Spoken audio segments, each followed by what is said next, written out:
We will begin our work. Secretary Pompeo, we are glad to have you here today. We're grateful for your service to our country. I have faith in your leadership, and I appreciate what you're doing to change the culture of the State Department in positive ways. But I want to get straight to the point. You come before a group of senators today who are filled with serious doubts about this White House and its conduct of American foreign policy. There are a number of reasons to be concerned. Among them is the lack of information the administration has provided to members of this committee. It's our hope that you will reduce our level of concern by providing us with clear answers that might help convince us that those at the White House know what they are doing, and that, to be candid, you know what they are doing. I can't say it more forcefully. We really need a clear understanding as to what is going on, what our president is agreeing to, and what our strategy is on a number of issues.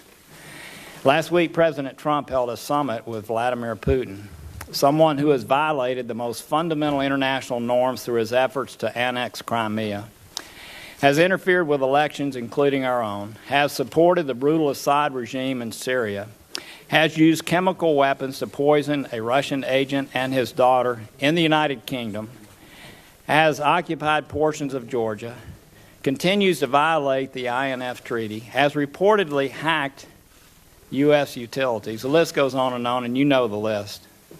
In the face of these hostilities, in the summit's aftermath, we saw an American president who appeared submissive and deferential.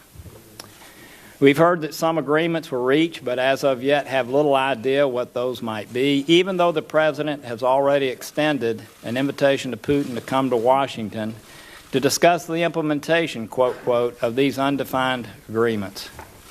The president also recently met with North Korean leader Kim Jong-un, one of the most ruthless leaders on the planet, who has continued to develop nuclear weapons and ballistic missiles that could hit the United States, has executed his half-brother with poison in Malaysia, and reportedly killed his uncle back home, has essentially murdered an American college student, and has enslaved millions of his own people. 1 in 10 North Koreans are living in slavery today, and 1 in 5 children are stunted due to malnutrition. In the face of these realities, the president has called him very talented, and that he loves his people. Really? At the recent NATO summit, the president not only pushed NATO member countries to dedicate more of their budgets to defense, a goal we all share. He went on to berate them, question the very premise of NATO, and in my opinion, use false information to turn public opinion in the United States against the alliance. He even went so far as to cast doubt on the United States' willingness to enforce Article 5 of the NATO treaty. We want to know if this is real or just another off-the-cuff statement. And the confronting of our partners goes beyond traditional security and extends to the economic space as well. I know you're aware of my strong feelings about the administration's abuse of its authorities in using Section 232 to implement tariffs in the name of national security. So far, we have zero clarity from the administration as to what the end game is on the Trump-Pence tariffs, which in reality are a massive tax increase on American consumers and businesses. And now the administration appears ready to offer welfare to farmers who would rather have trade than aid. As you know, senators have gone to the White House in groups to discuss these actions, and not a single person that I'm aware of has left those meetings with the sense that there's a coherent strategy driving these policies.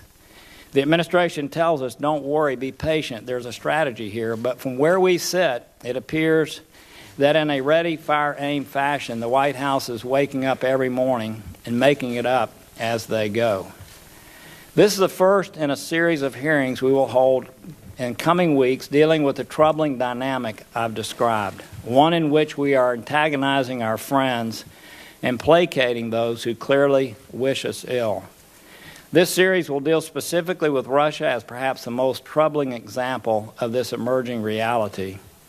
I hope that in your position you will do all in your power to provide us with the answers we need today and as we move forward in our future hearings.